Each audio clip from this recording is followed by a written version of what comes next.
Next up is Salapasana. Now, tie your feet with a rope if you have one available.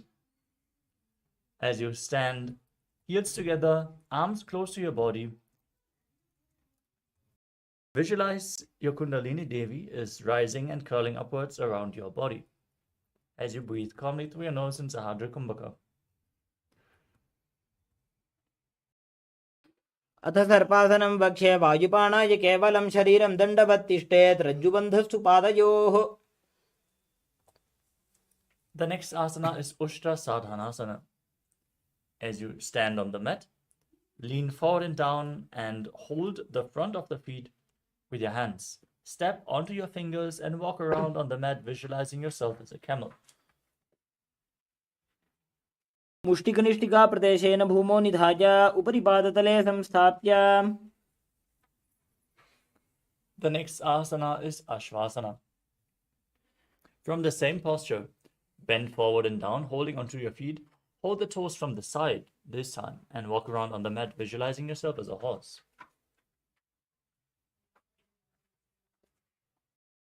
मुष्टिकनिष्ठिका प्रदेशेन भूमौ निधाय उपरि पादतले संस्थाप्य.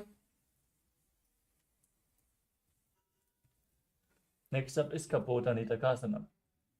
As you stand on the mat with the feet together, interlock your fingers behind your body in Parasha Mudra, lean backwards and open up your chest as you let your head fall back all the way, visualizing yourself as a soaring bird diving. पादतले भूमौ निधाय पृष्ठभागेन हस्तौ जङ्घापर्यन्तं नीत्वा कपोतनिटकं भवति. Next up is Tala Pushpa Putam Karana. Now stand with the heels together, toes pointing outwards and the knees slightly bent. Keep your hands in Namaskara Mudra and bow down to one side as you raise the respective heel. Open up your palms as you do so and repeat this movement again and again on both sides, visualizing that you are holding a bouquet of flowers and offering it to Paramashiva.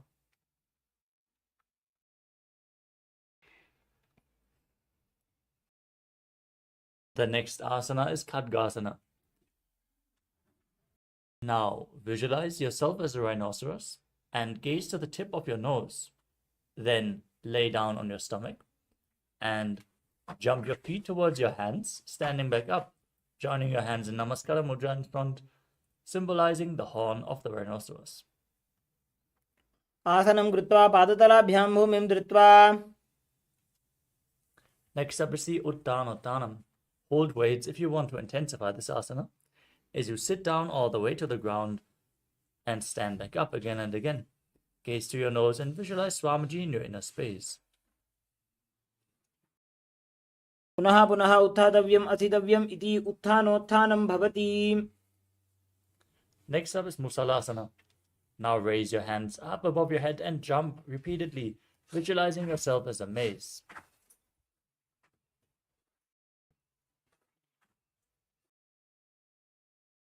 सरलं स्थित्वा ऊर्ध्वं बाहु नजेत्. Next up is Utshirshakasana.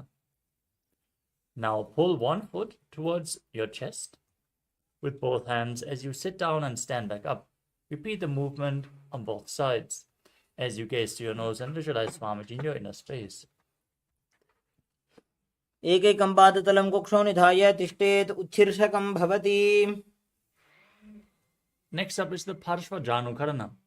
Now stand with one foot pointing outwards and the knee slightly bent as you pull the other knee against your chest and circle the leg with your arm, hand in a fist. Place the other hand on the inner respective thigh with the fingers pointing inwards.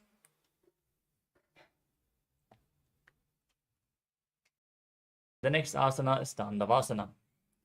Now hold weights if you want to intensify this asana as you extend your arms forward and one leg as well. Visualizing yourself fiercely dancing as Lord Shiva as you sit down and stand back up.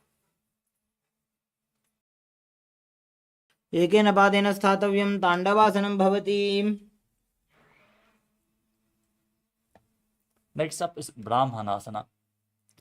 Now bring the left foot to the inner opposite thigh and stand erect on the mat like a rod with the hands by the side. Visualize Lord Brahma blessing you from within.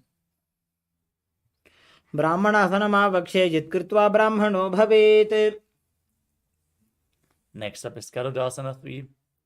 Now stand tall and wrap the left leg over and around the right knee, tucking the toes behind the calves, and bring the left arm underneath the right, joining the hands in Namaskara Mudra. Visualize yourself as Lord Garuda and breathe calmly through your nose into Sahaja Kumbhaka. उत्तानकूर्मपीठं च संहस्गारुडमेव च. The next asana is Ekapadasana. Now bring the left foot on the right thigh and stand on the mat with the hands by the side on one leg as you visualize Swamiji in your inner space. दक्षाङ्घ्रिं वामपादस्य जङ्घोपरि निधाय च. The next asana is Turuvasana, the pole-star posture. Now hold on to the left big toe as you extend the leg out to the side and rotate on the standing mat, on the standing leg as you visualize yourself as the North Pole Star. एकेन हस्तेन दण्डरूपस्य एकस्य पादस्य अग्रं धृत्वा. Now pull the left foot behind your neck or up to your chest or over top of your knee if you can't bring the leg behind your neck.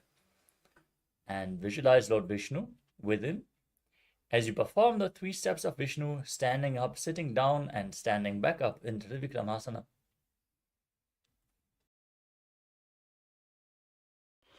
ग्रीवायां पादं संस्थाप्य स्थातव्यम् उत्थातव्यं त्रिविक्रमासनं भवति. Now repeat Parshvajanukarna on the other side. Pull the other knee against your chest.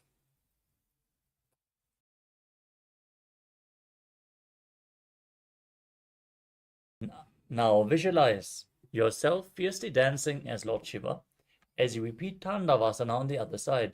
Sit down and stand back up on one leg.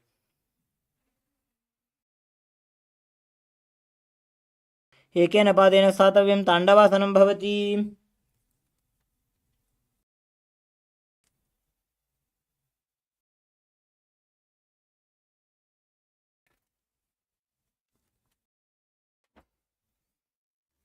The next is the Brahmanasana.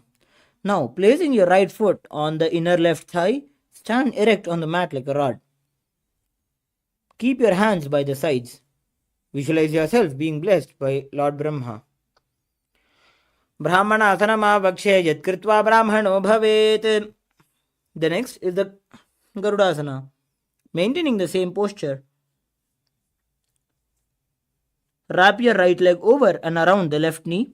Tuck your right toes on the other side of the left calf. Simultaneously cross your right arm below your left and bring your palms together in the Namaskara Mudra. Visualize yourself as Lord Garuda. Uttanakurmapitham cha Saimhasgarudameva cha. Next, stand straight on your left leg with the right foot on the opposite thigh. Keep your hands relaxed by the knees in Ekapadasana. Visualize Swamiji in your inner space. Dakshaṅghriṁ vāmapadasya jaṅghopari nidhāya ca. The next is the Dhruvasana, the pole star posture.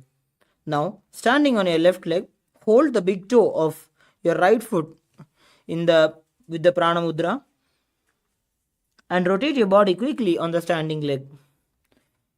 एकेन हस्तेन दण्डरूपस्य एकस्य पादस्य अग्रं धृत्वा. Next is the Trivikramasana. Now, standing on your right leg, lift your left foot behind your neck and stand tall.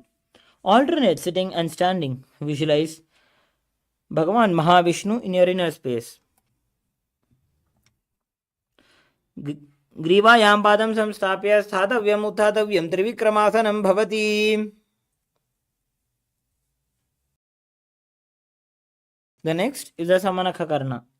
Now, stand with your feet close together and toes pointed slightly out. Keep both your hands to the sides of your body in Samanakha Karana.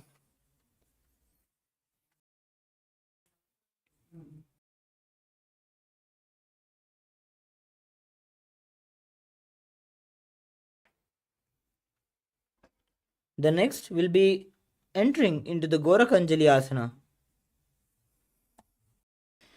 Now, stand erect and then bend forward. Bring both the hands underneath the knees and make a finger lock in Parashamudra. Sitting in a squatting position, let the finger lock touch the navel. Visualize the great sage Gorakhnath, founder of the Natha Yoga Hindu Sampradaya. प्रथम ही उबौ होये बाहुरी नीचो पुनिहोवे.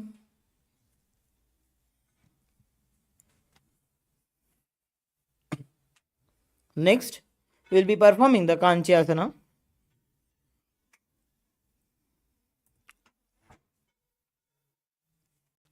Now, insert your hands between your thighs and calves, then wrap your hands around your behind your butt. Squat down and hold the hands behind in Parashamudra. Keep the chest upright. Visualize Swamiji in your inner space. ऊर्मध्यात् हस्तौ निवेश्य नितम्बं धृत्वा पादतलाभ्यां भूमिं वष्टभ्य.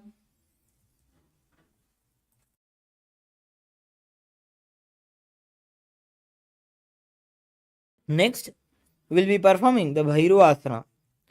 Now, bringing your feet together, sit in a squatting position with your heels touching the perineum. Hold the hands at the back in Parashamudra and sit upright. Gaze at your navel center. Visualize Bhagavan Kala Bhairava in your inner space. दो पग की थलिया की माहिली core मिलाजी फना पानी उकड़ मोड़ वैसे. The next, we'll be performing Varahasana. Squat all the way down to the ground. Keep your feet together and toes apart. Bring your elbows up and close to the head and your palms joined in Anjali Mudra over the back, facing downward. Gaze at the tip of your nose. Visualize yourself as Varaha, one of the incarnations of Mahavishnu. पागथली की माहिली core मिलागी फना पानी उकड़ बैसे. The next is the Prabhithasana. Now, with your heels touching, bring your hips to the same level as your knees. Let the hands hang down and your fingertips touching the toes in front of you. Visualize Swamiji in your inner space. पार्श्वद्वय सम्मील्य स्थित्वा नितम्बं जानुप्रदेश आनीय तिष्ठेत् प्रपीठासनं भवति.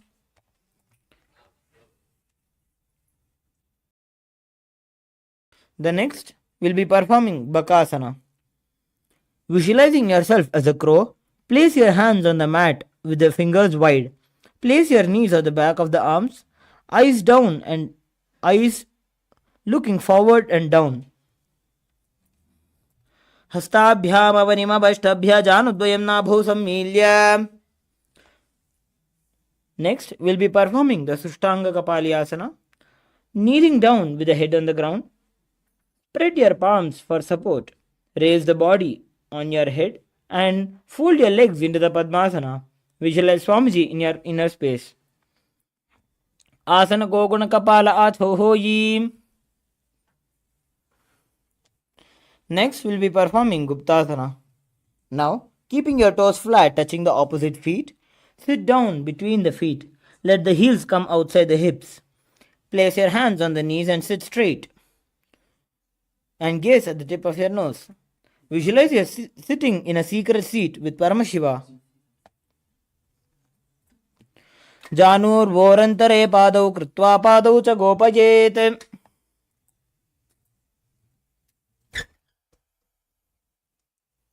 The next asana is Vrikshasana too. Now place your hands flat on the ground, shoulder width apart, and raise your legs up into a handstand posture. Now visualize yourself as a tree with deep roots growing into the ground as you cleanse all the 7 chakras by performing this posture. सप्तचक्रक्षालनाय vrikshasana विशेषकान् जननेन्द्रियतादाढ्य कोणभेदान् समभ्यसेत्. Next up is Shiva Asana. From the handstand posture, step your hands and feet close together, gaze to your third eye and visualize Tejas, energy flowing into your third eye, rejuvenating your body. दो पग जोड़ी माही गुल्भ मिलाए. Next up is Matsyasana too. Now place your hands flat on the ground, shoulder width apart, and step your feet back. Lower your body into a plank position. Lower it down all the way and push it back up again and again as you visualize yourself as a fish in Matsyasana 2. Nibjam Shenam Korparo Parshvabhagaya Murdakritya. Next up is Sadapasana 2. Lie prone on your belly and place your hands on the hips as you lift your chest from left to right, visualizing and moving your body like a snake. Nibjam Shenam Kritva Hastau Nitambam Samsthapya. Next up is Niralambanasana. Now place your elbows down in front and rest your chin on your hands with your hands in Padma Mudra, the lotus mudra. Keep the top of your feet flat on the mat as you feel self-supported and completely independent. Karabhyam Pankajam Kritva Tishthet Kurparayasudhihi Mukhamunnamanuchayi Niralambanamasanam. Next up is Chakrasana. As you lay on your stomach, bend your knees and place your hands on the ground, straightening the arms to raise your upper back towards your feet. Gaze back and visualize yourself as an umbrella protecting your guru from the sun rays. Ardhyasanavastitva Hastatarabhyam Bhumim Dhritva. Next up is Vajrasana. Now sit in a kneeling posture, feet flat, perineum on the heels. Then extend your arms out in front. Place the palms down on the ground as you place your forehead on the mat as well. Gaze towards the nose and visualize yourself as Vajra, the weapon of Indra, symbolizing indestructibility.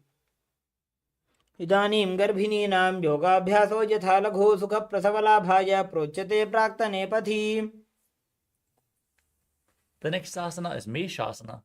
Now place your hands on the ground and raise your hips up into Gajasana as you alternate striking the ground with your hands, visualizing yourself as powerful as a ram.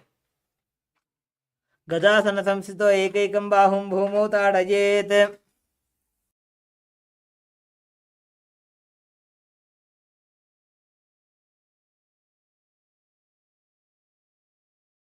Next up is Ajasana.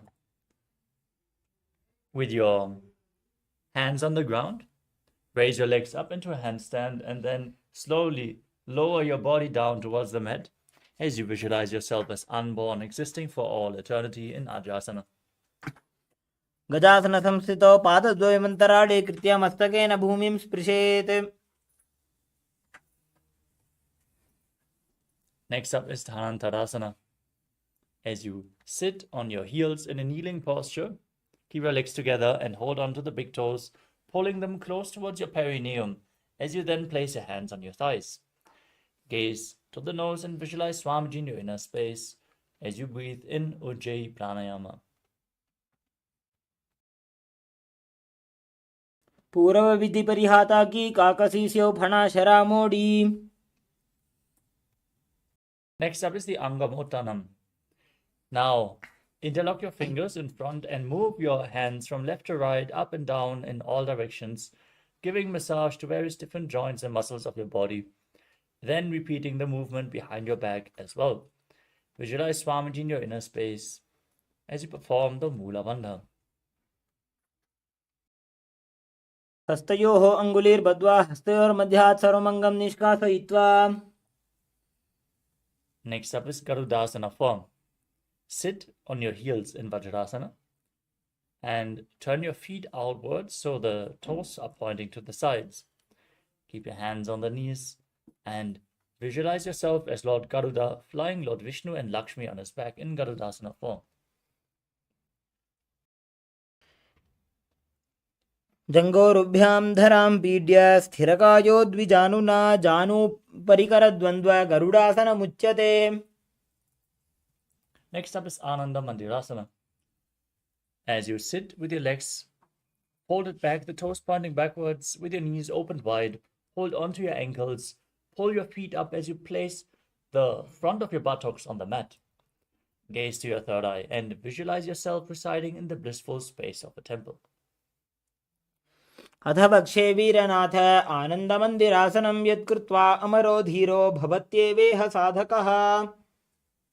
Next up is Mandukasana 2. Now visualize yourself as a frog, as you overlap your feet behind and sit on the ankles. Then place your hands beneath the knees and press your frog tongue up against the palate of your mouth in Mandukya Mudra, engaging Uddiyana Bandha and Mula Bandha. पृष्ठं सम्पीड्य गुल्भाभ्यां जान्वङ्गे सवलयाकृतिः हस्तौ पादतले क्षिप्तो मण्डूकं पाददोषहृत्.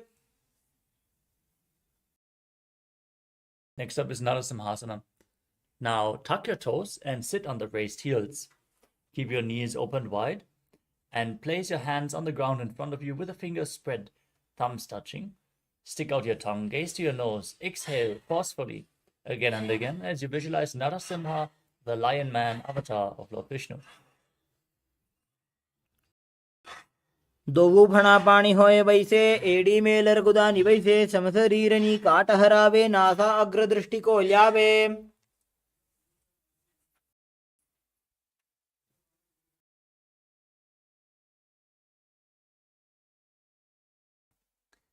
The next asana is Pishtakasana.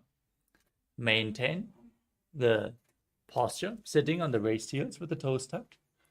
As you cover your mouth with your hands, the thumbs underneath the teeth, as you inhale through the right nostril and exhale through your mouth in Vishtaka Pranayama.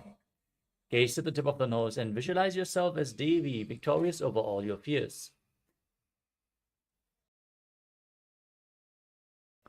दो पगा की AD Joji गोड़ा फनो बान पुनि होई.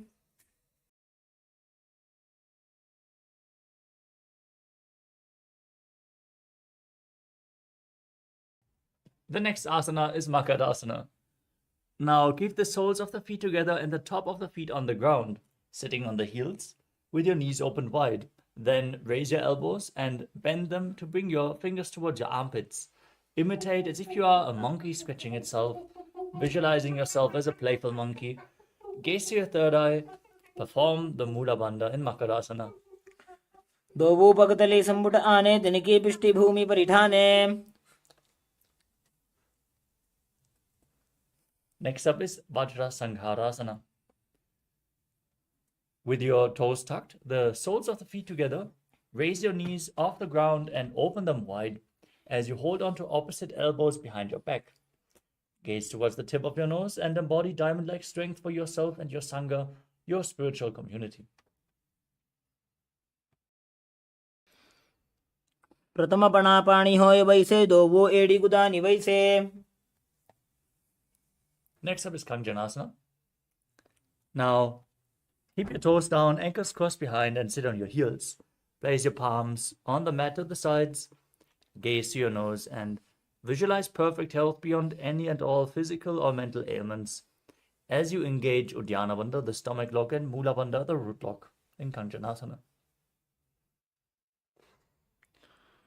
खञ्जनासनमावक्ष्य यत्कृत्वा सुस्थिरो भवेत्. The next asana is Kurmasana. Maintain the same sitting posture. Place your hands on the knees and make your upper body and neck stiff as you visualize yourself as a turtle with a stable body and mind to live for centuries, gazing to the tip of your nose.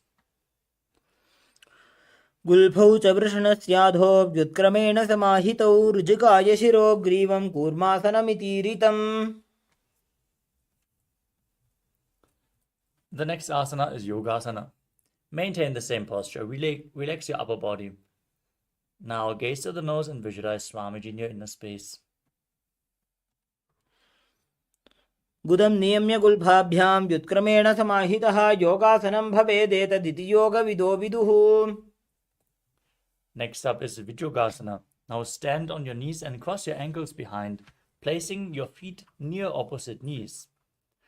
Now hold your calves with the fingers inside and the thumbs outside. Gaze to your third eye and visualize a space of eternal oneness with your Guru, Swamiji. गोड़ा वामो उबौ होई गोड़ा आड़ा राखे दोई. Next up is Ushtrasana 2. In a kneeling position, bend backwards and hold your ankles with your hands. Push your hips forward as you lean back as far as you can. Visualize yourself as a camel and breathe in Ujjayi Pranayama, making an ocean-like sound with your mouth. Merudandagranthidaadya Sambivadai Shuppuman. Next up is Jatyasana 2. Now, holding the soles of the feet behind your body, placing your elbows on the mat, place the back of your head on the mat as well, gazing to the tip of your nose and visualizing yourself as a lotus blooming. दोवु एडी संपुट करे सोले मूलद्वारी तरी धरे. Next up is Viratasana. As you sit on your knees with your thighs and calves together, lean back and place your back on the ground and raise back up again and again. Gaze to your nose and visualize the healing and liberation of all causal subtle forms of your body in Viratasana. जंगा पृष्ठभूमो निधाय जंगोद्रजोः ऊरुनी संस्थाप्य. Next up is Kapotasana. From Viratasana, raise your hips up high. Place your forearms on the ground behind you as you hold onto your feet, and then bring your head in between the feet as you visualize yourself as a beautiful dove. मेरुदण्डग्रन्थिदाढ्य सम्पिबादै शुप्पुमान् कपोतोष्ट्रासनाभ्यास कुर्यान्मितहिताशनः. Next up is Varasana, the boon fulfilling posture.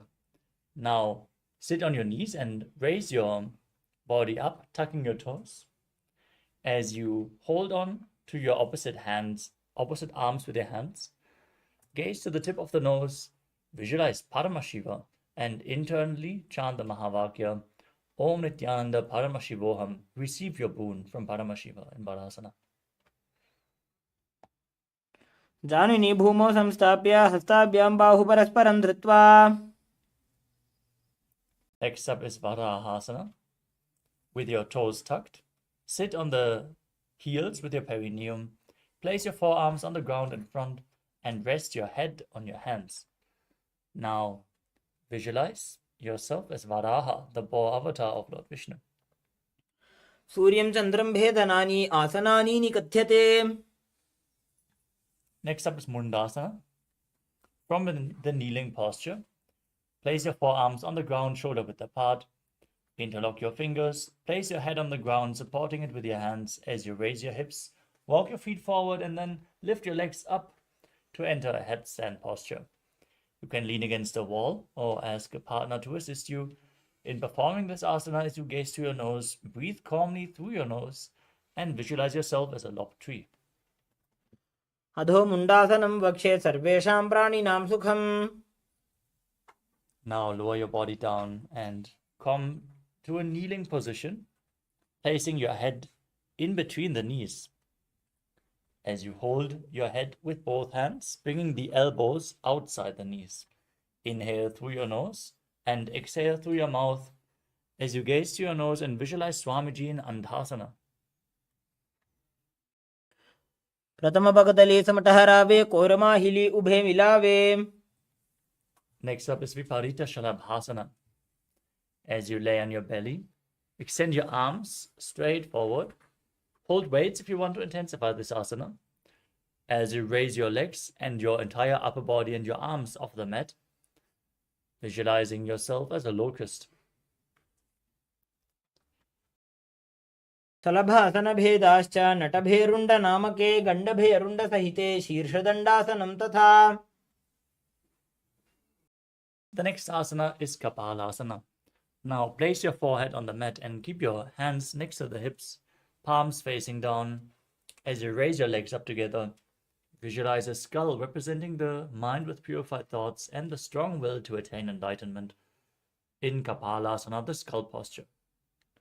कपालं भूमौ निधाय ऊर्ध्वं पादौ नयेत् कपालासनं भवति. We move on to Akasha Kapotasana.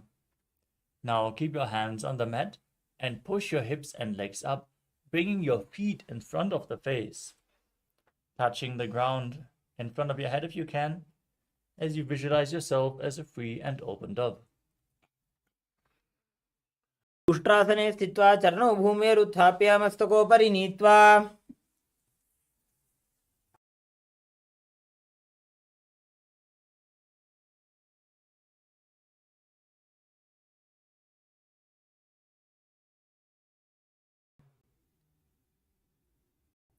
Next up is Chatakasana.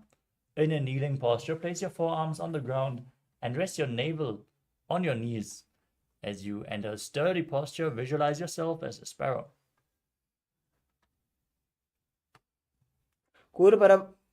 कूर्परपर्यन्तौ हस्तौ धरामवष्टभ्य. Next up is Vrishikasana 2. With your forearms on the ground, raise your hips and then lift your legs over top of your body, touching your head with your feet. Now visualize yourself as a scorpion. Breathe calmly through your nose in Sahajra Kumbhaka and perform the Mula Bandha. विच्छेव पुच्छ प्रतिमाङ्घ्रिपार्ष्णे धृत्वा स्वशीर्षे चिबुकं विधार्यकौ.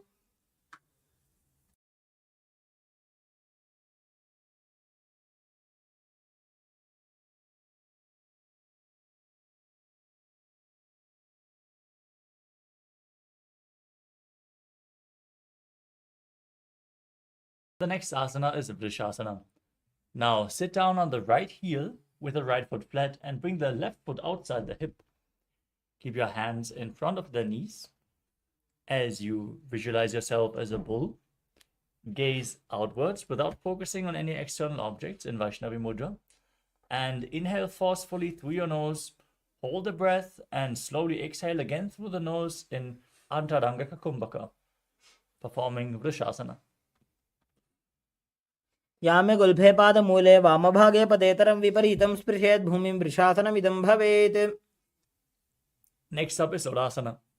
From a kneeling position, place your hands on the mat in front. Lift your knees off the ground and cross your feet. Cross the toes of the left foot over the right and balance over the mat as you visualize Swamiji in your inner space. लोलासनं सदा कुर्यात् वायुलोलापघातनात्. Now repeat Vrishasana on the other side. Sit on the left heel. Keep the right foot outside of the hips as you visualize yourself as a bull. यामे गुल्फे पादमूले वामभागे पदेतरं विपरीतं स्पृशेत् भूमिं वृषासनमिदं भवेत्. The next asana is Balagunasana. Now tuck the left foot and sit on the raised left heel. As you place the right foot flat, knee raised against the chest, hands on the respective knees, visualizing Balagunahai, one of the 84 siddhas in your inner space. आसन को गुणजल विकार जाई. The next asana is Grahasana. Now, squat down all the way and bring your elbows under the thighs, wrapping the hands around the shins and holding onto your ankles from the outside. And visualize yourself as the entire planet. पादतले भूमौ संस्थाप्य जानुमध्ये कुर्परौ स्थाप्य. Now repeat Balagunasana on the other side. Tuck the right foot, sit on the right heel, keep the left foot flat. Visualize Balagunahai.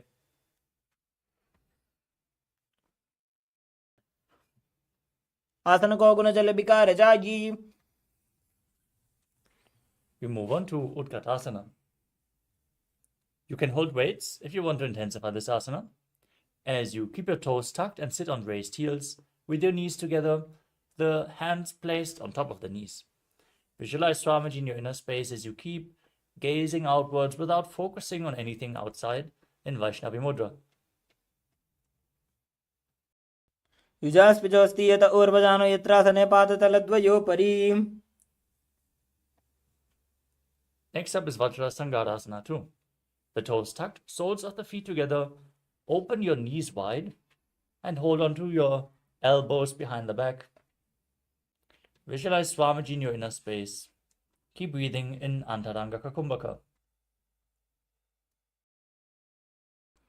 प्रथम बना पानी होय जैसे दो वो एड़ी गुदा निवैसे. Next up is Anilasana. Now squat down and place your palms on the ground as you step your heels onto your hands. Keep your arms straight in front as you gaze to your nose and visualize you are able to live off of air alone.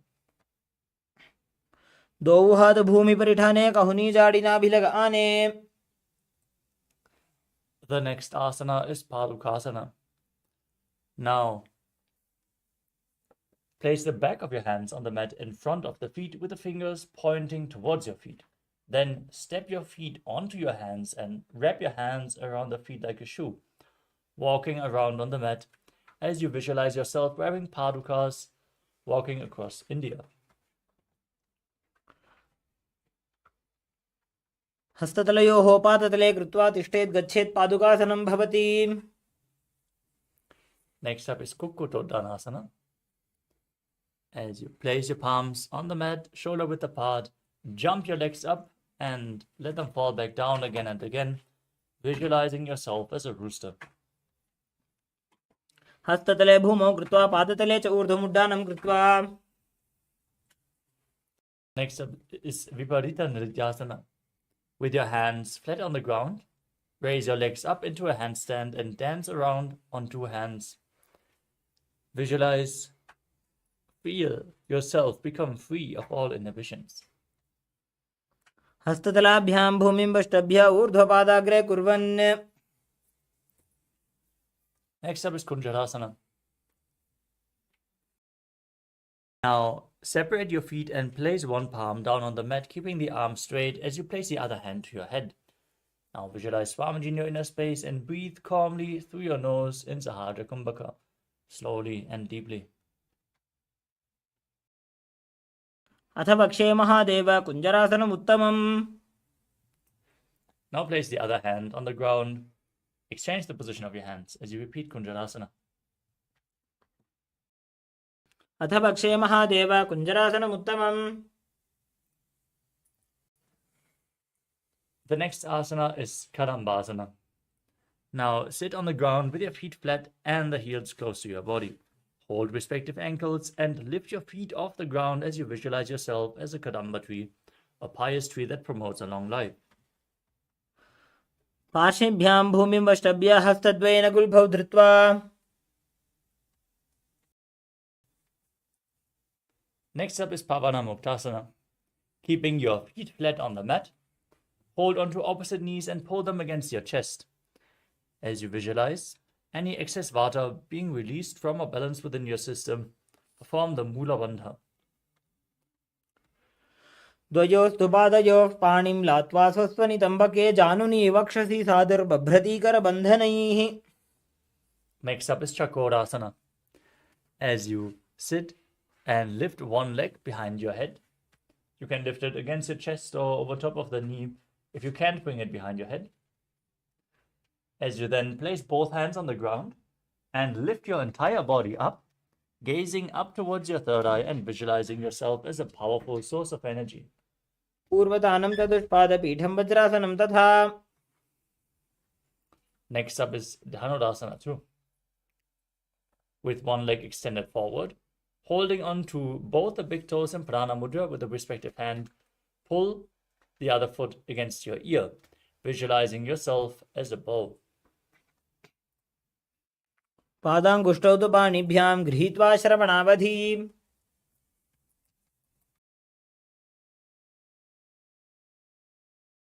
Next up is Ashtavakrasana.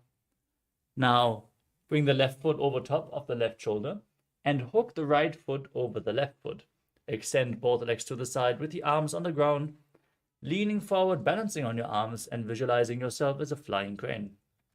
वासिष्ठमथ कौण्डिन्यम् ऊर्ध्वकुक्कुटमेव च. We move on to Pranasana. Now, place the right foot on the left thigh and keep the left foot flat on the mat. Push the right knee down and bring the left shoulder underneath the left knee as you gaze to your third eye and visualize yourself being immortal and able to exist solely from prana. एतत् प्रभेदं वक्ष्यामि करोति यस्य चामरः. Next up is Parashvamatsindrasana. Now bring the right heel close to the left hip, step the left heel over top of the right knee, twist around the raised knee and bring one arm below as you interlock your fingers behind your back, twisting your spine as you gaze to your third eye and visualize the sage Matsindranath in Parashvamatsindrasana. पार्श्वाभ्यां धृत्ततेजास्तु पार्श्वमत्स्येन्द्रमुत्तमम्. Now repeat Chakorasana on the other side. One leg behind your neck, hands on the ground, opposite legs extended and lifting your body up, visualizing yourself as a powerful source of energy. पूर्वतानं चतुष्पादपीठं वज्रासनं तथा. Now, pull the other foot against your ear, holding onto the big toes, as you visualize yourself as a bow in Dhanurasana too, on the other side. पादाङ्गुष्टौ तु पाणिभ्यां गृहीत्वा श्रवणावधि धनुराकर्षकाकृष्टं धनुरासनमीरितम्. Now repeat Ashtavakrasana. Bring the right foot over top of the right shoulder. Left foot over top of the right. Extend the legs to the side. Lean forward. Visualize yourself as a flying crane as you balance on your arms. वासिष्ठमथ कौण्डिन्यम् ऊर्ध्वकुक्कुटमेव च. Now repeat Pranasana on the other side. Keep the left foot on the right foot flat on the ground, right shoulder beneath the right knee, and gazing to your third eye, visualizing yourself being immortal and able to exist solely from prana. एतत् प्रभेदं वक्ष्यामि करोति यस्य चामरः एकपादमुरो बद्ध्वा स्कन्धेऽन्यत्पादरक्षणम्. Next up is Paramachivoham on the other side. Keep the left foot at the right heel over top of the left knee. Twist your body around the knee. Bring the arm below and interlock your fingers behind your back as you gaze to your third eye and visualize Nithyananda, the master of Hatha Yoga. पार्श्वाभ्यां धृत्यतेजास्तु पार्श्वमत्स्येन्द्रमुत्तमम्. The next asana is Ardha Paschimottanasana. Keeping one leg extended. Press your perineum with the opposite heel. Lean forward and down and hold the front with both hands, like in Paschimottanasana. As you visualize Swamiji in your inner space, perform Jivachala Kumbhaka, inhaling all the way, holding your breath, and moving the prana up and down through your body and through your limbs by the force of your will. एकं पादं प्रसार्य एकं पादस्य पार्श्वनासीवनी सम्पीड्य.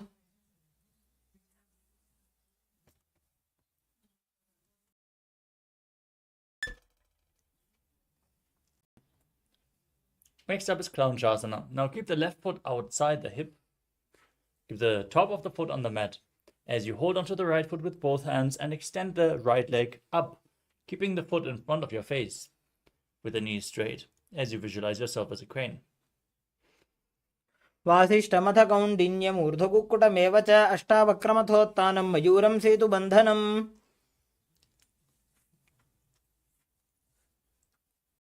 Now repeat Ardha Paschimottanasana on the other side. Press the other heel against the perineum, lean forward and down, visualize Swamiji and gaze in Vaishnavi Mudra. Don't focus on any external objects. एकं पादं प्रसार्य एकं पादस्य पार्श्वनासीवनी सम्पीड्य. Now repeat Clownshasana. Bring the right foot outside the hip. Hold on to the left foot and bring it up in front of your face, visualizing yourself as a crane. वासिष्ठमथ कौण्डिन्यम् ऊर्ध्वकुक्कुटमेव च. The next asana is Swastikasana. Now sit with the soles of the feet in between the thighs and calves. Keep your spine straight and place your palms on your knees as you gaze to your nose and embody peace, well-being, good fortune, and prosperity, visualizing a swastika. जानूर्वोरन्तरे सम्यक् कृत्वा पादतले उभे ऋजुकाय समासीन स्वस्तिकं तत् प्रचक्षते.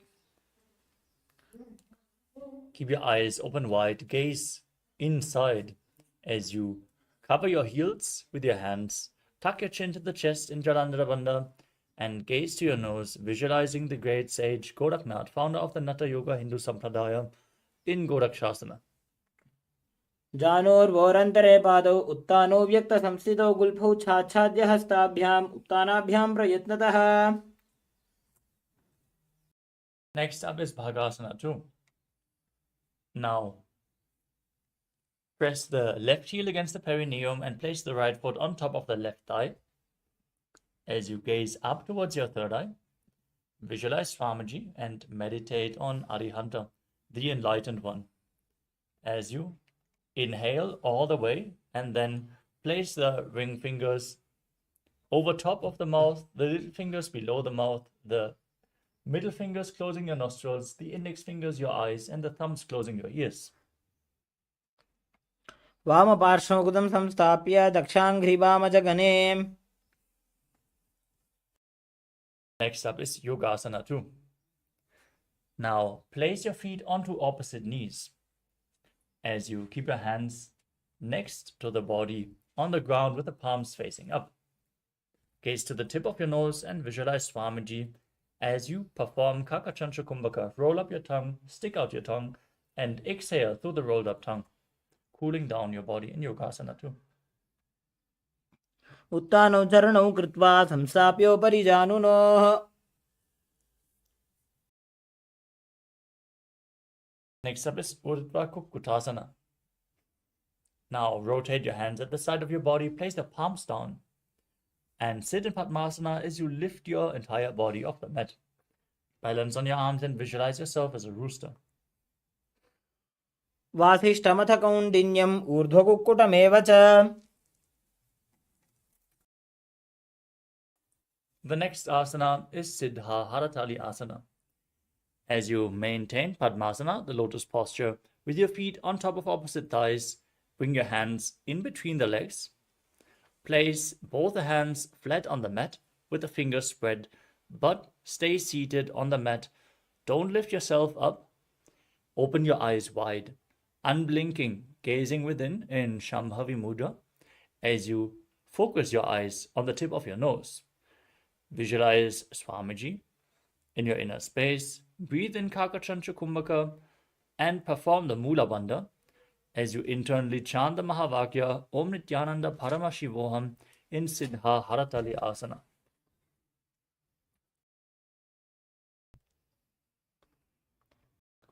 प्रथम पद्मासन को करे, हस्त दो वो गोड़ासन धरे.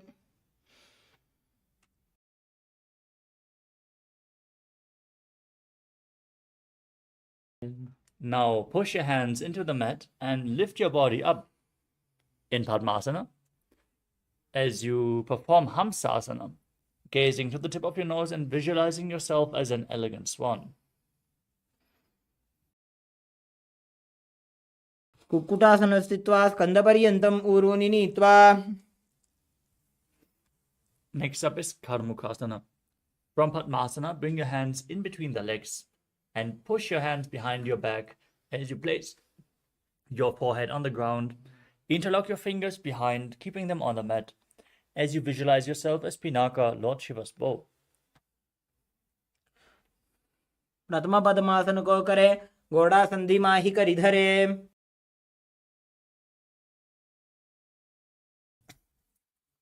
Next up is Kurmasana too.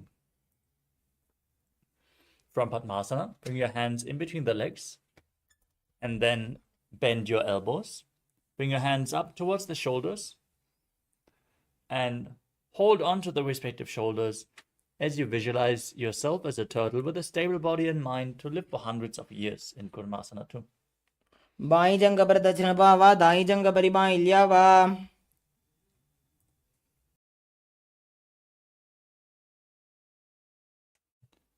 From Kurmasana too, tuck your chin to the chest in Jalandhara Bandha, moving on to Grandhi Bhedasana as you gaze to your nose and rejoice knowing you're sitting in Shiva's secret knot posture. अथ पक्षे नीलकण्ठ ग्रन्थिभेदासनं शुभम्. Next up is Uttana Kurmasana. From Grandhi Bhedasana, roll onto your back. Keep holding onto the shoulders as you gaze to the nose and embody a turtle laying on its back. Kukkutasana बन्धस्थं कराभ्यां धृतकन्धरम्. Now rise back up. Sit in Padmasana. As you place both hands in between the legs, one palm on the ground, holding its wrist with the opposite hand, and lifting your entire body up, balancing on one arm, as you visualize yourself as a rooster in Pangu Kukkutasana. Kukkutasana स्थित्वा एकेन हस्तेन अन्यस्य मणिबन्धं धृत्वा. Now place the other hand on the mat, hold its wrist, lift your body up, visualize yourself as a rooster. Repeat Pangu Kukkutasana on the other side. Kukkutasana स्थित्वा एकेन हस्तेन अन्यस्य मणिबन्धं धृत्वा. Next up is Gridrasana. As you sit in Padmasana, place your elbows on the toes. Interlock your fingers in Parashamudra and rest your chin on the fingers as you press your thumbs towards the throat. Visualize you have gone beyond all greed and covetous. Keep breathing in Kakachandra Kumbhaka. जानुर्वोरन्तरे पादौ उत्तानौ व्यक्तसंस्थितौ. Next up is Padmasana 3. As you sit in Padmasana, place one hand over the other with the palms facing upwards. Now, gaze towards your nose and visualize Swamiji as you engage all three bandhas. उत्तानौ चरणौ विधाय विधिवत् शक्तिस्थितौ योगिरात्. Move on to Padmasana 4. Place your hands on the respective knees. Perform the Mula Bandha, contract the perineal floor. Gaze to your nose and visualize Paramashiva in your inner space. Internally chant Om Nithyananda Paramashivoham. एतत् पद्मासनं कुर्यात् प्राणवायुप्रसिद्धये. Next up is Karmukasana 2. Keep one hand on the respective knee and hook the other hand around the respective big toe in Prana Mudra, moving the big toe round and round in a circular motion as you visualize yourself as Lord Shiva's bow, and then repeat the movement on the other side as well. अथान्यासनमावक्ष्ये योगपूरकरक्षणात्. Now, sit in Padmasana, cross your arms behind your back, and hold on to the respective big toes in Prana Mudra with index and middle fingers touching the ring and little finger with your thumb. Gaze to the tip of your nose and visualize yourself as Pinaka, Lord Shiva's bow, as you engage all three bandhas. कार्मुकासनमाक्षित्य उदरे पूरयेत् सुखम्. Next up is Dridhasana. Maintain the same posture but raise your chest, gaze upwards, and visualize yourself as the action of Paramashiva's third eye destroying anything you come across in Dridhasana. पूर्वभ्यामुपरि स्थाप्य पादयुग्मं प्रयत्नतः. Next up is Nagrasana. From this position, roll onto your back. Keep your arms crossed behind you, your legs in Padmasana. Hold onto the big toes if you can. Gaze to your nose as you visualize yourself as a snake and breathe calmly through your nose in Sahaja Kumbhaka. प्रथमपद्मासनकोठाने द्वौ हातपाथाने आने. Now, you can free your arms and legs. Pull your knees against your chest as you lay on your back and circle your legs with your arms. Interlock the fingers in Parusha Mudra and squeeze your body into a ball in Kandukasana. वेत्रासने स्थित्वा हस्तपादान् निष्कुष्य. Next up is Urudpa Pavanasana. Lay on your back with the feet flat. Interlock the fingers behind your neck. Keep the elbows resting on the mat. As you breathe through your nose, gaze to the tip of the nose and visualize Swamiji in your inner space. प्रथमे सूधो सैनकरावे घोड़ा उभा राशि मिलावे. Now, from the same position, place your upturned palms underneath the heels. Step your heels onto your hands. As you push your hips up high, lock your throat, breathe in Murcha Kumbhaka, as you visualize yourself as a powerful alpha ape in Marakata Pitasana. उत्तानशयनं पादतले उत्तानहस्तयोः स्थापयेत्. The next asana is Uttana Shikhi Pitakasana. As you place your hands on the lower back for support, raise your hips and straighten your legs, balancing on your elbows as you gaze to the nose and visualize Swamiji in your inner space, still breathing in Murcha Kumbhaka. जङ्घोरुबलहीनश्चेत् उत्तानशिखिपीठकम् अप्रमत्तः प्रकुर्वीत भुक्तेः प्राग्विजितेन्द्रियः. Now raise your legs and your hips up straight. As you then place your arms flat on the mat for support in Narakasana, visualizing yourself blissfully traversing through Naraka Loka unscathed. ग्रीवाकण्ठेन भूमिं विष्टम्भ पादाग्रद्वयम् ऊर्ध्वमुत्त्रजेत्. Next up is Tiryannaukasana. Place your hands on the lower back for support. Straighten your legs and then lower and angle your body.